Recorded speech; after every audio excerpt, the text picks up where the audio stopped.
Hi guys, welcome to another makeup and chat video. Here's a cute flower I bought on the weekend. And I take it to work every day.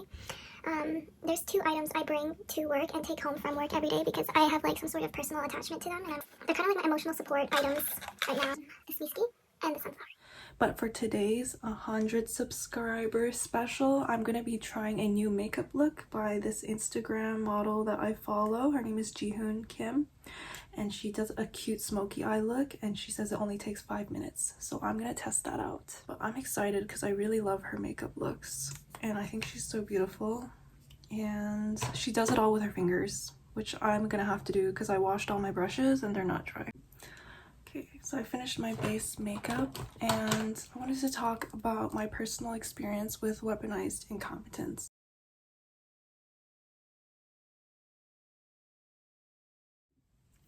Time for the smoky eye. So what she did was she closed her eyes on the pencil and she literally went on her waterline. Oh my god, it's supposed to be smudged out. What am I doing? This is freaking horrible. It's a good thing I'm doing this on a night where I know I'm not going out. There's literally a snowstorm in Toronto. And it's like snowed everybody in. Not that I made plans today, but yeah, there's no way I'm going out. Which means no one's gonna see me like this. This is awful, guys. Look like a raccoon.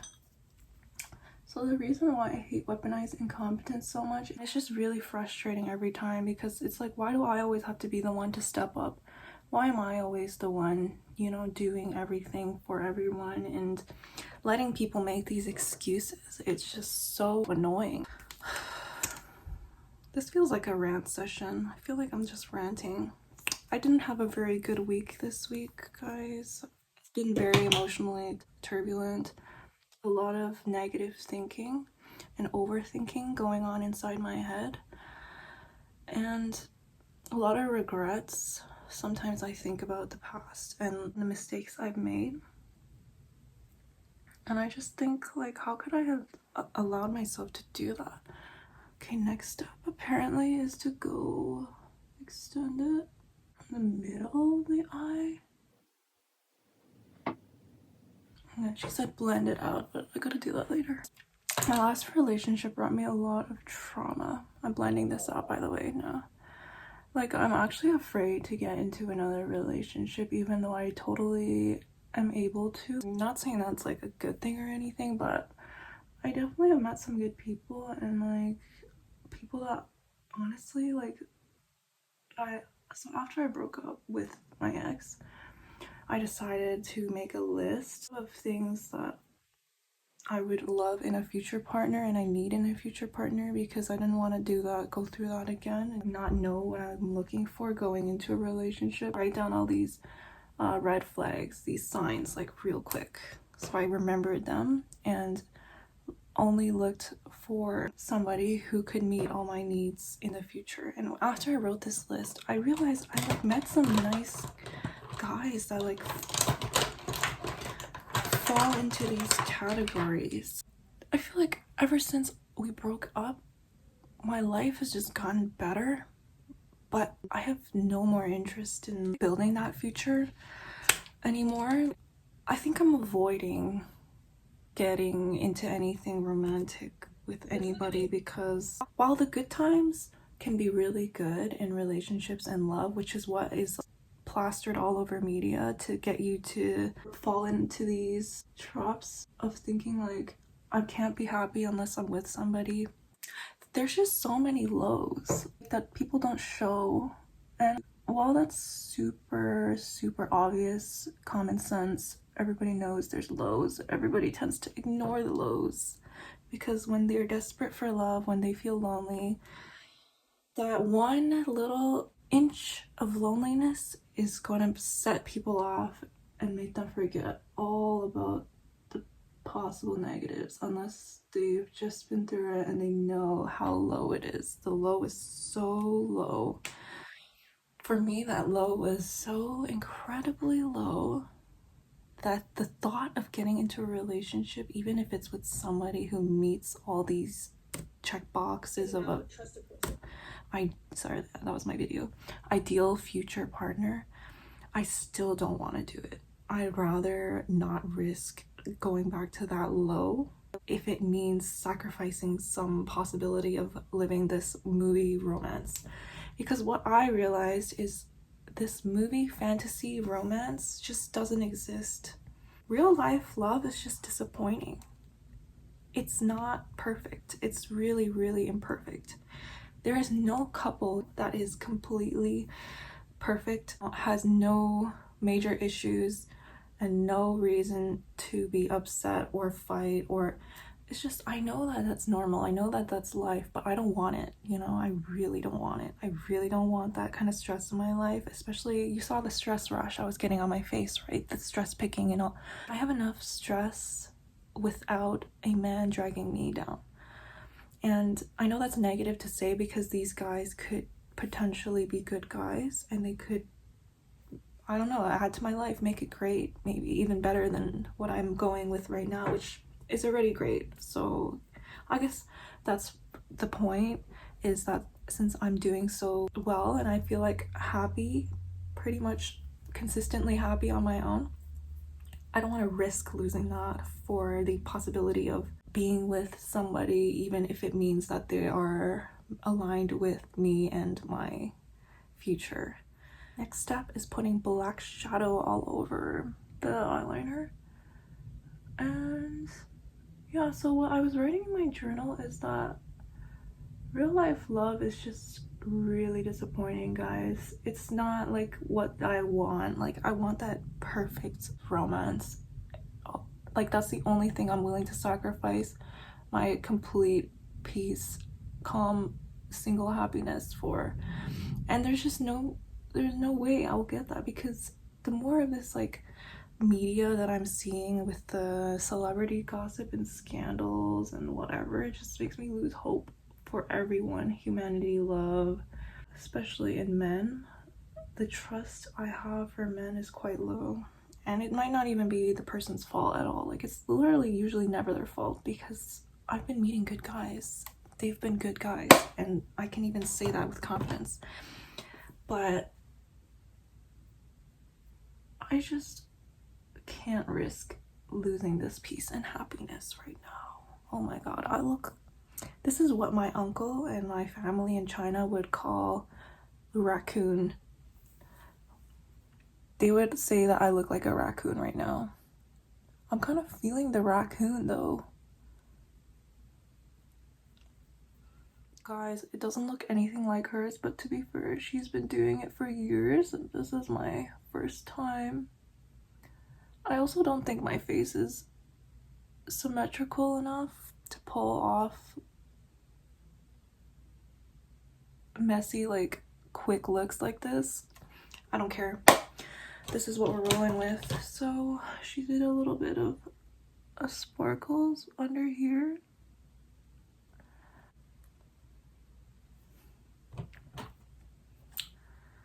We loving it. We loving it. It's a good thing I'm not going out. Y'all, I look like a punk star. Kind of into it though.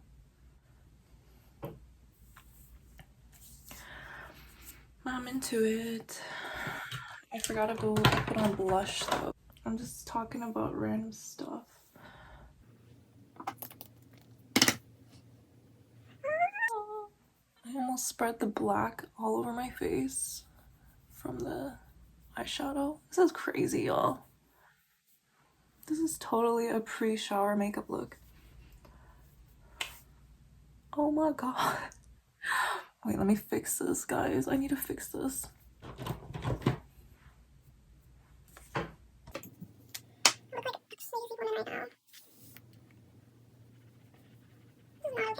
Okay, I think I fixed it.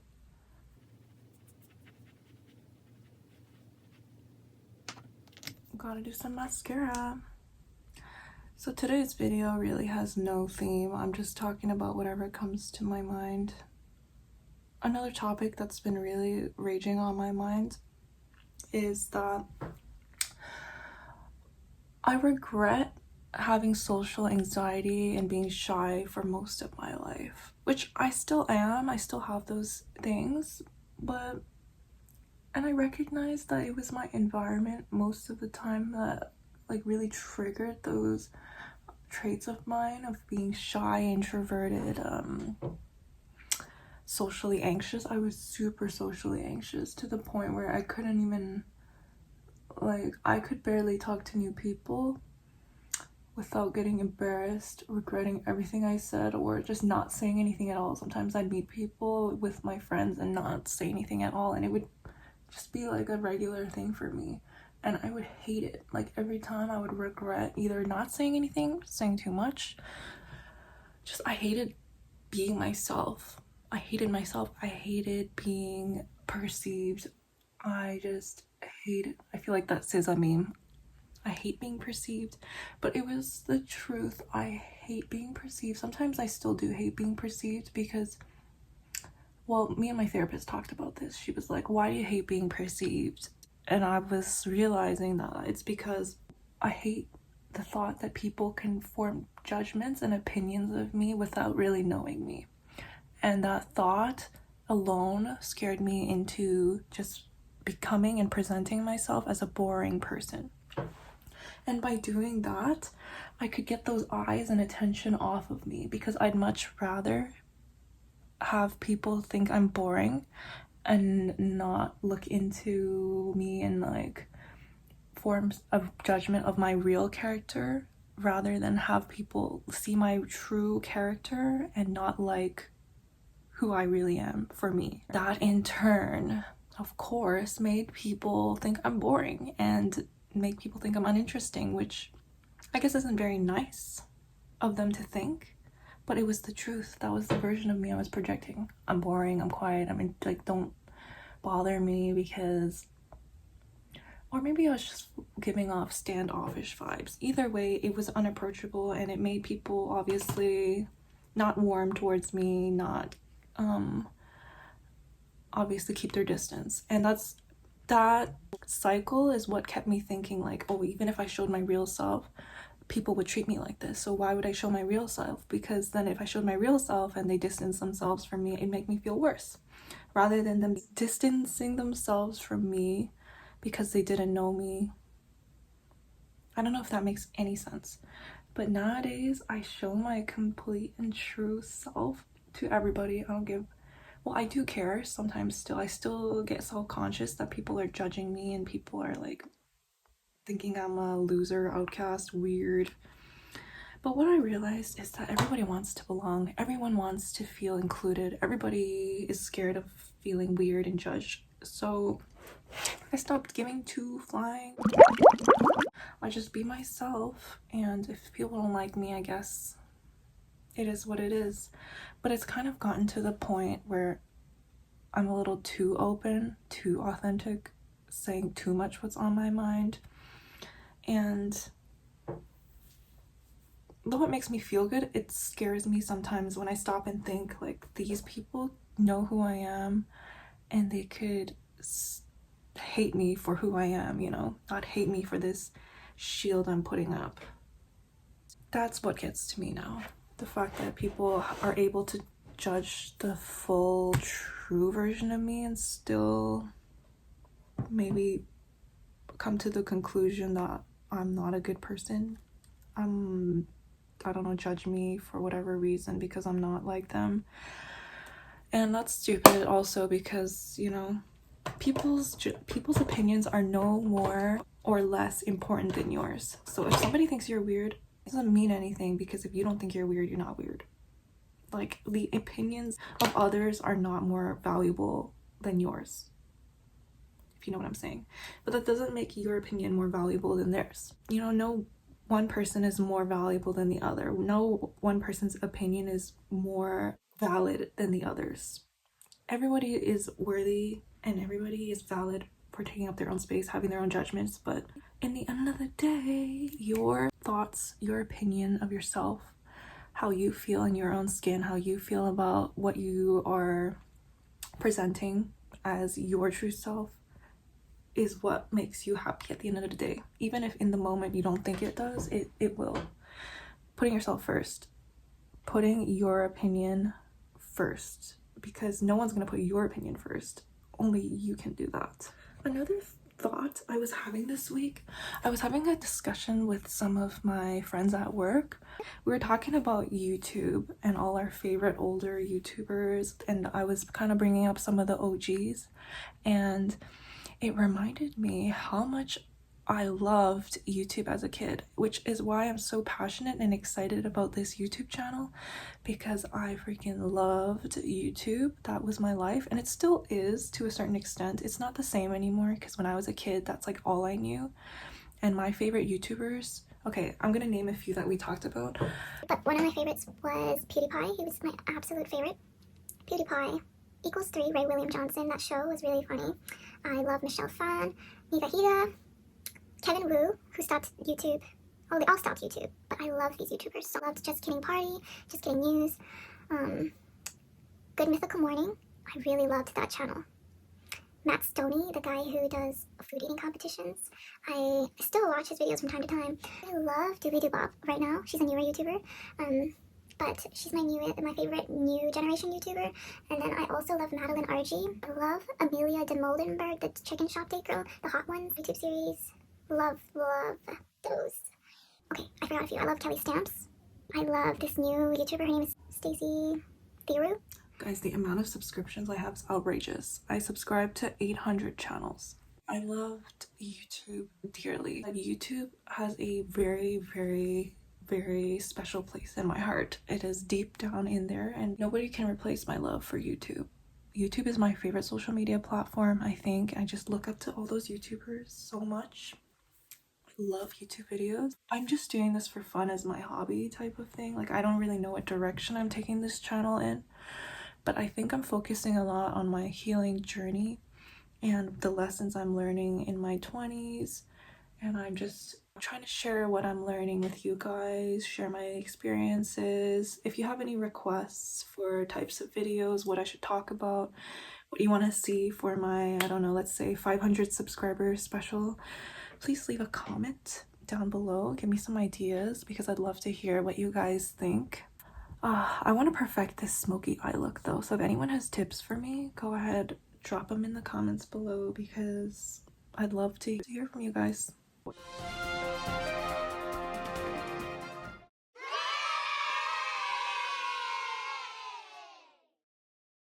Make sure you like and subscribe if you liked the video. More content will be coming. Thank you so much, guys, for your support.